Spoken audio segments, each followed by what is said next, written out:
Hi there, I'm Jim Zirin. Welcome back to more Conversations in the Digital Age. The 1930s were a difficult period for American intellectuals. Fascism was on the march, refugees from Nazi persecution were unwelcome, the Great Depression cast 11 million people out of work, levels rising to nearly 25%. Our system of government was just not working. Many were drawn to the Communist Party. Others, like Noel Field and Alger Hiss, who happened to hold key government posts, turned to spying for the Soviet Union. Kati Marton is here. She's the author of at least 8 books, including Paris, a Love Story, Hidden Power, and Enemies of the People. Her latest, entitled True Believer, a riveting tale of Noel Field, Stalin's last American spy, is a bestseller on anyone's list. Kati, we're delighted to welcome you to the program. Thank you for having me, Jim. Well, I'm delighted to have you. Be with you. True Believer largely covers a period from 1930 to 1939. And it's 1949 maybe. And what led you to believe that this story of Noel Field resonates with contemporary American life? Well, sad to say, it absolutely resonates. The 30s, as now, was a period of disenchantment with politics as usual. You had a generation that really had kind of given up on our country and its ability to solve its problems with the massive unemployment figures caused by the Great Depression, and the Soviet Union was on the march. And I make comparisons between the recruitment of these very bright but somewhat alienated young people, many of them Ivy League educated, including the character that True Believer focuses on, who were talent spotted from Moscow as possible agents, just the way that ISIS recruits online. This was before the internet, but same technique and basically the same sort of person into a very violent ideology. In the case of True Believer, Stalinism. Obviously today it's Islamic extremism, but the parallels abound and are frightening. We really need to pay attention to many of the things that are going on today with a mind to the results in the 30s, with populism on the march and with the U.S. sort of retreating into itself, as in many ways we are today. And by the way, turning its back on refugees. In the 30s, refugees from Hitler, and today, of course, refugees from the Syrian catastrophe. So there is the parallel there. What sort of person is vulnerable or was vulnerable to the ideology of communism, and then taking it a step further to the profession of spying? Yes, because it's one thing to become a communist and quite another to betray your own government, and that betrayal is at the core of True Believer. How does a well-educated, well-brought-up, high WASP from good New England stock become an agent for Stalin? Well, you have to start with a level of alienation from his own country, his own people, which again the Kremlin's talent spotters were on the lookout for. So this is a man who aces Harvard in 2 years, lands his dream job in the State Department, in the Office of Western European Affairs, and that was already highly appealing to the Kremlin, because Stalin wanted to know how Washington would react to Hitler's rise. And so my guy, Noel Field, was recruited by an extremely talented and rather seductive, right out of a Raymond Chandler novel, former actress from Vienna, who... Eve in the Garden of Eden. Yes, exactly. And he bit the apple, and then from then on, once you become a convert it's very hard to walk back from that because generally you compromise yourself. And in the case of Noel Field, his betrayals were massive, and lucky for me, until True Believer, were not widely known because he was, as I'm sure we'll get to in this conversation, kidnapped, not by the people that he was betraying, that is to say his own government, the U.S. government, but by the people that he was serving. The Stalinists. Yes. When Stalin needed to eliminate all his perceived rivals, and by now Stalin is in a state of advanced paranoia late in life, he picked this American, true blue, true believing agent of the Soviet Union, serving his master with slavish loyalty, so much so that not only does he smuggle classified documents from the State Department for the KGB, but he's a willing participant in an assassination of a colleague. So how do you get from do-gooder, Harvard-educated Quaker wanting to improve the world, which is how he starts, to being an agent of one of the most violent and inhumane ideologies ever? So again, the parallels with ISIS. Well, part of the explanation is the man himself. You ask the question, what makes a man or woman vulnerable to this recruitment? There are people, we see this today, who have an overwhelming need for a powerful faith. Quakers didn't provide that powerful faith, a faith that promises to right every wrong, as communism did. On paper, it looked beautiful. Promises a utopian workers' paradise, a leveling of all injustices. And again, we have to go back to the political temper of the times, at a time of rampant racism, injustice, unemployment. So all of this made a man like Noel Field, and he was not alone, ripe for conversion to a faith that promised a final correction of every injustice. And here's the thing, the convert, Noel Field, had never even set foot in the Soviet Union. So he had no notion of how much of this sales pitch was spin, which it was. I mean, the Soviets invented ideological spin, but there were an awful lot of really intelligent, smart young men and women who bit the apple.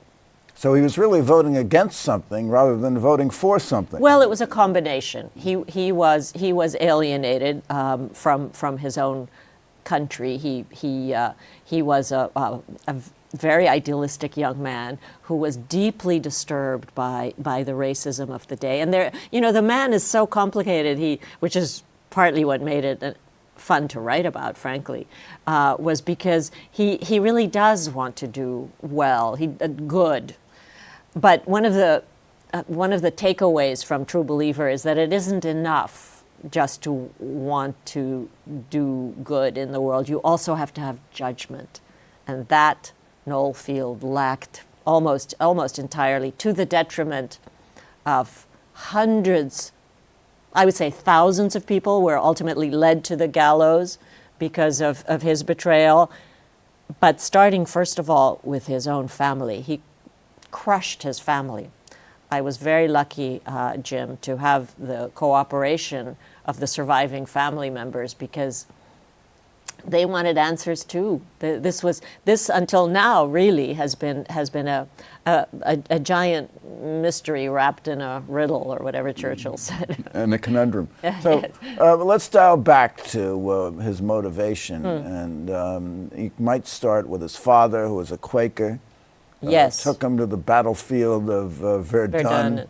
And said this must never happen again. Yes. And then his father keels over and dies of a heart attack when Field is 19. Yes. Now, how profound an influence was this on? Huge. On He worshipped the father. The father was this kind of remote Victorian paterfamilias who had moved the family to Zurich, where he set up a biological, also a Harvard man, adored by his classmates. As you know, I love how whenever a killer is unmasked, the people next door say he was the nicest young man. People conceal their true characters. Yes. So this is really about how the spies among us and how artful they can be and how easily duped we are if you look a certain way, if you're well spoken, if you know the British really condoned Kim Philby and the Cambridge Five for way longer than they should have, as Noel Field had several decades betraying his country because no one could believe that such a man could be a traitor. He didn't look like anybody's idea of a traitor. So after his father's death, the family moves back to the U.S. and he's enrolled at Harvard. That was the father's dream. And rather than finding a country that his father had sort of spun stories of, the United States as you know, this young and vibrant democracy, Harvard in the 20s and 30s was not exactly an egalitarian campus. And so he's turned off massively by that. He's turned off by a big trial in those days, the Sacco and Vanzetti case, a pivotal event in two Italian immigrants, anarchists, are sent to the electric chair on scant evidence, mostly because of class hatreds and racism and fear of anarchists. Fear of anarchists. Yes. So again, parallels with today, and then the two other historic events, which are key in my book, are the bonus marchers, World War I veterans who invade Washington demanding their due. Actually, for it's the Depression, 11 million unemployed, they can't get work, and they've been promised a bonus for their service. And Herbert Hoover's in the White House, and he padlocks the White House gates instead of seeing them, and violence ensues, and Noel Field marches with them, and the alienation from his own country, his own government, deepens. Then comes the Spanish Civil War, which is the first chance that the West has to stop talking about the threat of fascism and to actually do something about it. But the only leader that seems to be helping the loyalists, the anti-Franco people, is Stalin. So my guy, Noel Field, goes to Spain, where he meets many of the future leaders of the Soviet satellite states, to their eternal chagrin, because once Stalin turns against Noel Field, he doesn't give a damn about Noel Field being a loyal agent. He just needs an American who knows all the communists that Stalin sees as potential rivals, and so has also all the people that Noel met in Spain ultimately end up in the dock, and many of them executed for the crime of being Fieldists. I mean, it's a total sham, but these show trials had as little to do with justice as an ISIS beheading has to do with justice. So not at all. So Field was outed by Whittaker Chambers. Correct. As was Alger Hiss, who was a friend of Field's. Very it close. was in a different branch of Soviet intelligence. Now, Right. we know from the Venona papers, which surfaced after the war, that Hiss was a Soviet spy. And There is more than the Venona papers. I have personal evidence, if I may say, because through a bizarre connection, my parents were in the same jail. My parents we were Hungarians, but they were the last Western journalists in Soviet-controlled Europe. and they became political prisoners. Yes. And bizarrely, my father had the same interrogator as Noel. And my father's interrogator told my father, and I benefit from my father's notes, Noel Field had been recruited by Alger Hiss. Ultimately, the recruitment didn't succeed because Hiss was in the Soviet military espionage unit, the GRU, and Field opted for the KGB. Did Field give any documents to the Russians yes. that were of value? Do we know what it was that he gave to the Russians? Yes. I did benefit from the briefly opened KGB archives, now under Putin again closed, but there was a window there. And that's where Hiss's name, which is oftentimes referred to by various code and pseudonyms, such as Alice, A-L-E-S. A-L-E-S or jurist or whatever. Yep. But in these files, which I accessed, he is often mistakenly, as bad tradecraft, referred to as Alger Hiss. So there's not a shred of doubt, as I'm sure you agree from reading True Believer, that Alger Hiss was guilty as charged. Well, I had no doubt before, but you underscored my conviction that Alger Hiss was guilty. Well, there are still those who... Yes, but that's interesting. Why did members of the liberal establishment, certainly at the time and continuing beyond, even after Hiss's release from prison, continue to support Hiss and claim his innocence, as they did Field? Partly it's because he was, quote, one of us, unquote. He was what the British would say, clubbable. He would turn up in all the right places and look the right way and had a house in the Hamptons, etc. That's a very shorthand answer to your question.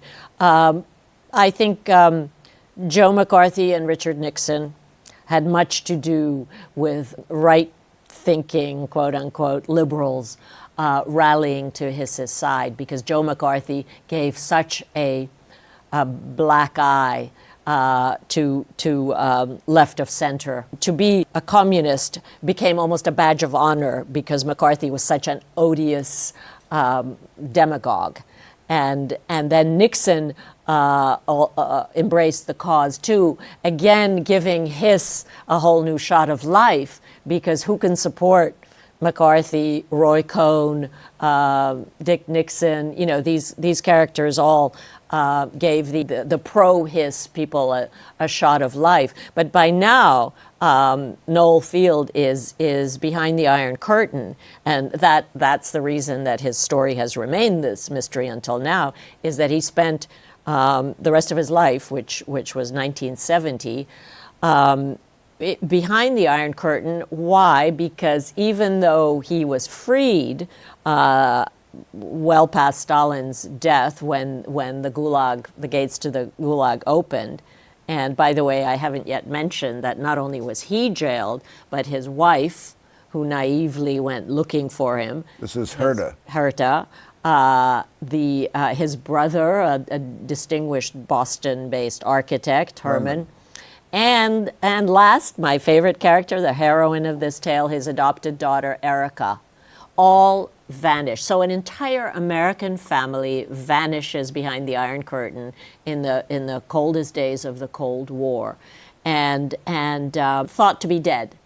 In 1955, their interrogator, a euphemism for torturer, defects himself, a really slimy Polish agent named Joseph Swiatło. The CIA unveils him in a big news conference in Washington, and he announces that the Field family are alive. I know, because I was their interrogator. So now the State Department bombards the Kremlin with a demand for the restoration of this American family to freedom. The rest of the family hightails it out of there and attempts to rebuild their lives here. 5 years of hard labor in the Gulag, and in the case of Noel's brother, in a Warsaw dungeon. But Noel Field is in no mood to face the music back here because he, as you noted, Whittaker Chambers had unmasked him. And after 5 years of solitary confinement, he doesn't want to face the music, and so he asks for political asylum in the country that had imprisoned him, which is beyond bizarre.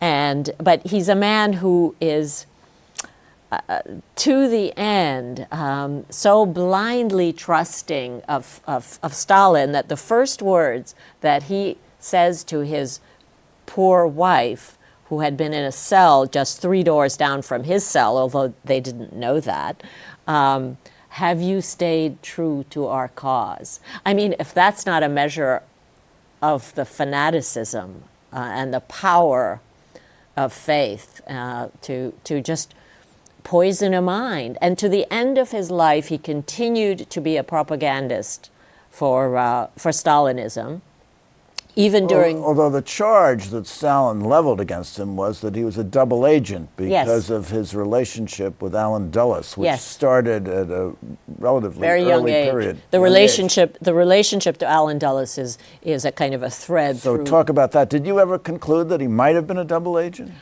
Absolutely not. The opposite. This is a man who, during the war, did serve Wild Bill Donovan and the OSS and thus Allen Dulles, because, as you well know, during the war we were allies of the Soviet Union against Hitler.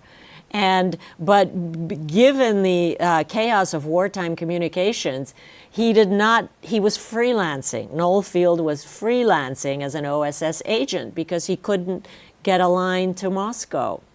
It sounds bizarre, but this was before sophisticated communications technology. And so thinking that he was helping the cause by repatriating Soviet agents from behind Nazi lines to the Soviet Union and the future Soviet bloc, thinking that he was building the future Soviet empire. But Stalin didn't see it that way. Stalin, hated and mistrusted all Western-influenced communists, those who hadn't spent the war years under his watchful eye in the Kremlin, and therefore they were contaminated. And that included people who had fought in the Spanish Civil War. So, what about the Hitler-Stalin Pact? What is it, 1941? Yes. Did that disillusion many communists? Not my guy. Not your guy. He had an explanation for everything. It was a tactical move, and the old saw about you have to break eggs to make an omelet. I mean, he excused him everything until the end of. He excused Stalin all his atrocities because they were all on the road to building that utopia, which of course never materialized.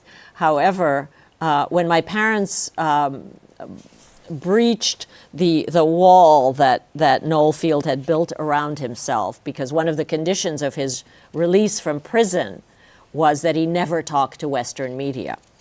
But my parents were the only ones to find him and did the only existing interview, which, by the way, was front page New York Times to my father. My father was an Associated Press man, and that was like, wow. That oh, was boy, like are you proud of that one? Yes, but I have it framed in my bathroom, actually, that interview. But that's when my parents got the full dose of the man's fanaticism, because he considered the Hungarian Revolution, which was, the one and only popular uprising against the Soviets. He considered that to be an